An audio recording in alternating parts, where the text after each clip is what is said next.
بسم اللہ الرحمن الرحیم۔ السلام علیکم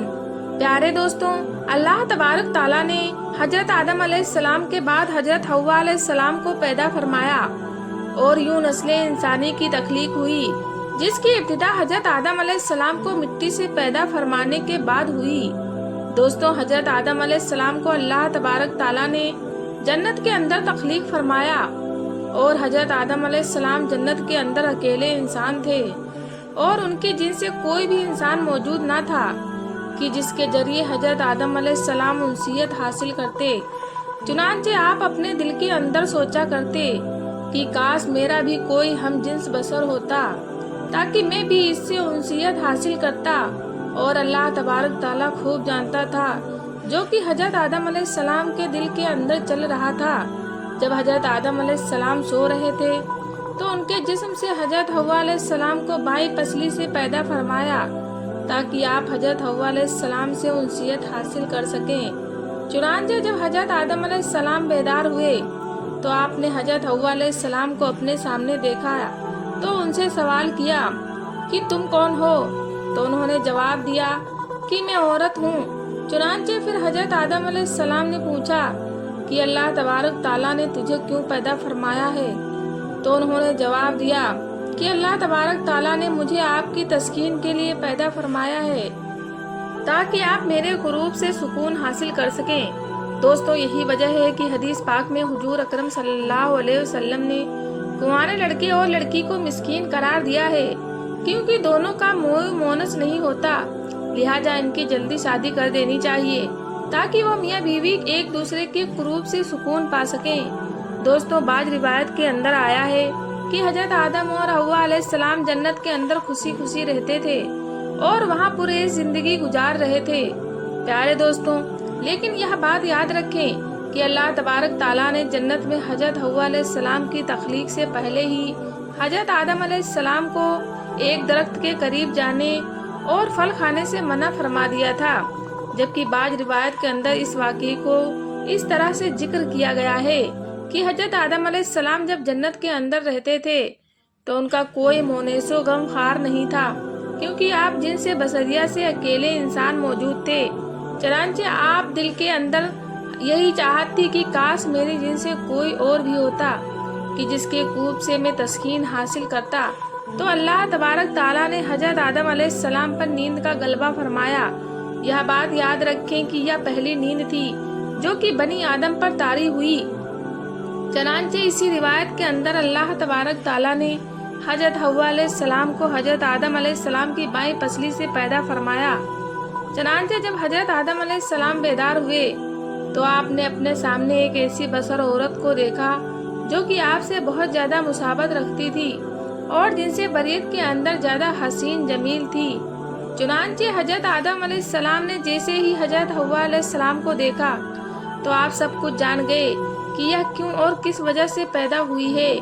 اور ان کا نام کیا ہے، کیونکہ اللہ تبارک تعالیٰ نے آپ کو پہلے ہی تمام چیزوں کا علم سکھا دیا تھا۔ چنانچہ پھر اس کے بعد فرشتے حضرت آدم علیہ السلام کے علم کا امتحان لینے کے لیے ان کے پاس آئے اور حضرت آدم علیہ السلام کو سلام کیا، اور حضرت آدم علیہ السلام کو سلام کرنے کے بعد فرشتوں نے حضرت آدم علیہ السلام سے پوچھا کہ یہ سامنے تمہارے جو مخلوق موجود ہے یہ کیا چیز ہے؟ تو حضرت آدم علیہ السلام نے ارشاد فرمایا کہ یہ عورت ہے۔ چنانچہ پھر ان فرشتوں نے دوسرا سوال کیا اس عورت کا کیا نام ہے؟ تو حضرت آدم علیہ السلام نے فرمایا کہ اس کا نام حوا ہے، جس پر فرشتوں نے پھر سوال کیا کہ اس کا نام حوا کیوں رکھا گیا ہے؟ چنانچہ حضرت آدم علیہ السلام نے جواب دیا کیونکہ ان کو ہائی ایک زندہ انسان سے پیدا کیا گیا ہے، اسی وجہ سے ان کا نام حوا علیہ السلام رکھا گیا ہے۔ پیارے دوستوں، حضرت ابراہیم رحمۃ اللہ تعالیٰ روایت کرتے ہیں کہ جب اللہ تبارک تعالیٰ نے حضرت آدم علیہ السلام کو پیدا فرمایا تو اللہ تبارک تعالیٰ نے حضرت آدم علیہ السلام کی طرف ایک فرشتے کو بھیجا اور حضرت آدم علیہ السلام کو جمع یعنی ہم بستری کرنے کا حکم دیا، تو انہوں نے حضرت حوا علیہ السلام سے ہم بستری کی۔ جب حضرت آدم علیہ السلام جمع سے فارغ ہوئے تو حضرت حوا علیہ السلام نے کہا، اے آدم علیہ السلام، یہ تو بہت اچھی چیز ہے اس کو میرے ساتھ اور زیادہ کرو۔ پیارے دوستوں، لیکن اس روایت کی صحت پر ہم اطلاع نہیں پا سکے، یہ روایت درست بھی ہے یا پھر نہیں۔ اور بعض روایت کے اندر اس واقعے کو کچھ اس طرح سے بیان کیا گیا ہے کہ جب اللہ تبارک تعالیٰ نے حضرت آدم علیہ السلام اور حضرت حوا علیہ السلام کو شجر ممنوعہ کا پھل کھانے کی وجہ سے زمین پر اتار دیا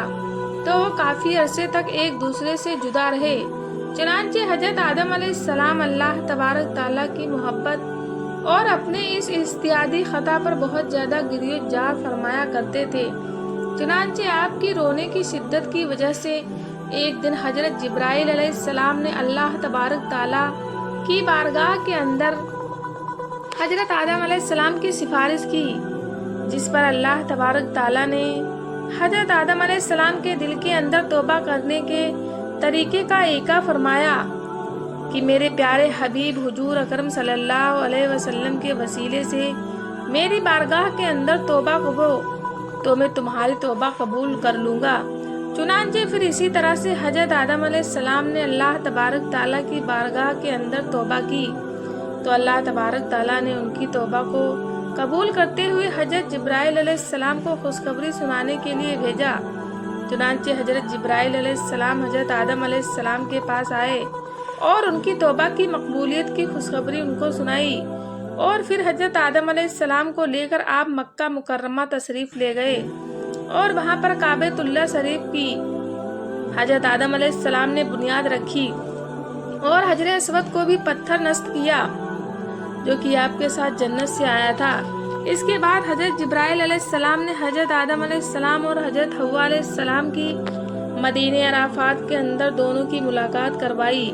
چنانچہ عرصے کی دوری اور وقت دنیا کے تغورات کی وجہ سے دونوں کے اندر کافی تبدیلیاں آ چکی تھی، اسی وجہ سے دونوں ایک دوسرے کو نہ پہچان سکے، جس پر حضرت جبرائیل علیہ السلام نے تعارف کا کام کروایا اور دونوں کا ایک دوسرے سے تعارف کروا دیا۔ محترم ناظرین، اس کے بعد حضرت آدم علیہ السلام اور حضرت حوا علیہ السلام اکٹھے رہنے لگے، لیکن چونکہ حضرت آدم علیہ السلام کو جنت کے اندر حضرت حوا علیہ السلام سے قربت کرنے سے منع کر دیا گیا تھا اور نہ ہی کسی قسم کے طوال تناس کا سلسلہ شروع ہوا، اس لیے حضرت آدم علیہ السلام اور حضرت حوا علیہ السلام علیحدہ علیحدہ سویا کرتے تھے۔ چنانچہ ایک مرتبہ اللہ تبارک تعالیٰ نے حضرت جبرائیل علیہ السلام کو حکم دیا کہ جاؤ اور حضرت آدم علیہ السلام کو حکم دو کہ وہ حضرت حوا علیہ السلام سے جمع کریں اور ان کو آداب مباشرت بھی سکھاؤ۔ چنانچہ حضرت جبرائیل علیہ السلام حضرت آدم علیہ السلام کے پاس آئے اور ان کو اپنی بیوی حضرت حوا علیہ السلام کے قریب ہونے کا حکم دیا اور ان کو آداب مباشرت بھی سکھائی اور انہیں اس بات کا حکم دیا کہ یہاں سے اٹھ کر حضرت حوا علیہ السلام کے پاس جا کر لیٹیں۔ چنانچہ پھر حضرت آدم علیہ السلام نے ایسا ہی کیا، جس کے بعد حضرت آدم علیہ السلام جب واپس آئے تو حضرت جبرائیل علیہ السلام نے پوچھا کہ آپ نے اپنی بیوی کو کیسا پایا؟ تو حضرت آدم علیہ السلام نے ارشاد فرمایا کہ بہت اچھا پایا۔ اس حدیث پاک کے بارے میں علماء کرام نے یہ ارشاد فرمایا ہے کہ یہ حدیث منکر ہے، کیونکہ اس حدیث کے اندر دو راوی ایسے ہیں کہ جن کو امام بخاری سے منکر قرار دیا ہے۔ دوستوں، پھر اس کے بعد حضرت حوا علیہ السلام سے نسل انسانی کی ابتدا ہوئی اور بعض روایت کے اندر ذکر ہے کہ آپ کو 20 حمل ٹھہرے اور آپ کے یہاں 20 لڑکے اور 20 لڑکیاں پیدا ہوئیں، اور اس طرح سے نسل انسانی پھلتی پھولتی ہوئی آج ہم تک پہنچی ہے۔ اللہ تبارک تعالیٰ سے دعا ہے کہ اللہ تبارک تعالیٰ ہمیں واپس اپنے مقام جنت کے اندر پہنچنے کی توفیق عطا فرمائے اور نفس اور شیطان کے سر سے اور دنیا کے سر سے ہمیشہ ہمیشہ کے لیے محفوظ رکھیں۔ اگر یہ ویڈیو آپ کو پسند آئی ہو تو ہمارے چینل کو لائک، شیئر، سبسکرائب ضرور کریں۔ اللہ حافظ۔